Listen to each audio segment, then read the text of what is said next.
So economic intervention. The government does need to get involved with our economy and our lives to some extent. It can't just completely stay out, especially the market, because free enterprise or capitalism, the market economy, has no rules in its purest form. Just businesses can do whatever they want, and the assumption that some have is that competition will make everything equal. Well, in reality and in history, that's just not the case.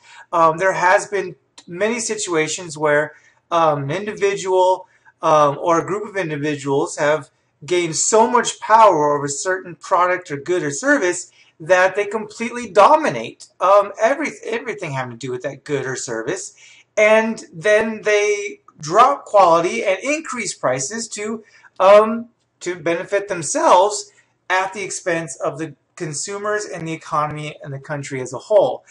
Trust is one example. That's when a group of individuals or a group of businesses come together and agree to never go below a certain price point.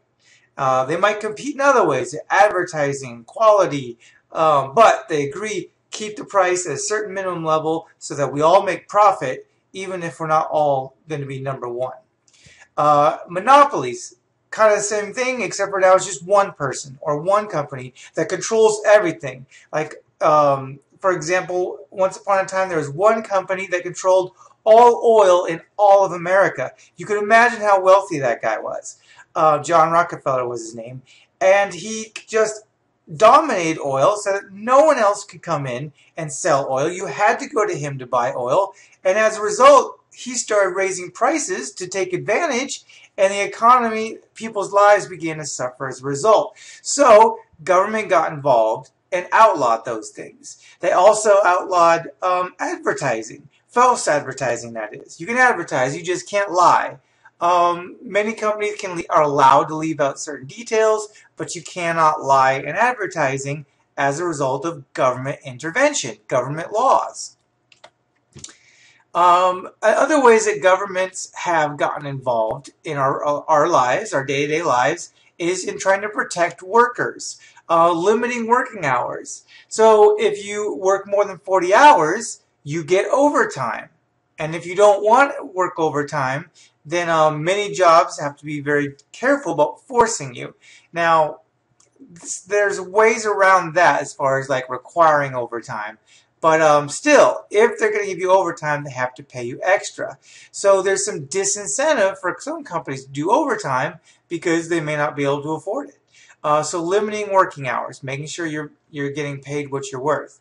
Collective bargaining. Employers have to give you the right to grieve, give you the right to complain, and they have to hear you out. Now, they don't have to give you what you want, but there's many laws saying that they cannot deny you the ability to form unions. There's wages, minimum wage. That's government intervention, so that businesses can't just decide, I'm just going to make you work for $2 an hour. Take it or go someplace else. Oh, wait a minute, everybody else charges $3 an hour, $2 an hour. I mean, if everybody's working together to keep prices as low as possible or wages as low as possible, there's not going to be many choices. So the government, or the choices for you to be able to support yourself or a family.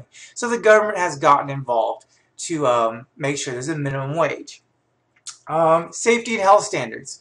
The government gets involved to make sure that no company can sneak in without being punished anything that might harm you or your family or your neighbors or anybody. So whether it's food or making sure certain things are not harmful if you eat them, like toys and stuff like that, or paint, government gets involved to make sure that no company tries to sneak that stuff in.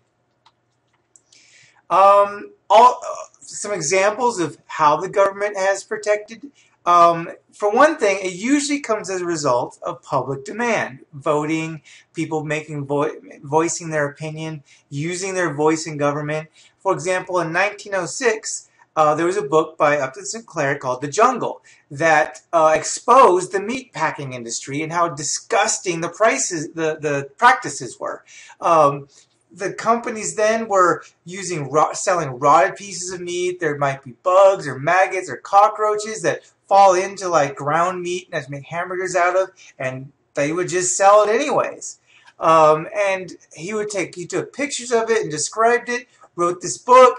People read this book. It was a huge seller. And people started demanding, like, oh my goodness, this meat we're eating is making us sick. So as a result, decades later, but as a result, eventually, once enough noise was made by the people, the government developed a Food and Drug Administration, so that any consumable items, so foods and drugs that are released to American consumers to buy, has to go through a certain safety standards, and that's what the FDA accomplishes or tries to accomplish, to make sure anything you're eating, anything you're ingesting, won't hurt you, or if there's a possibility of it hurting you, then they make sure that company lets you know this may happen if you consume this. They also do a lot to try to protect the environment, because again, the free market with no rules is only about profit. So sometimes that profit means sacrificing the environment. Well, the Environmental Protection Agency was developed in 1970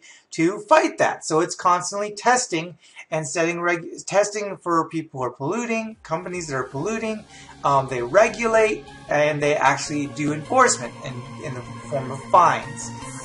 Criminal trials, if pollution is proven to directly harm people, can be brought against companies. But a lot of the punishments by the EPA is through fines.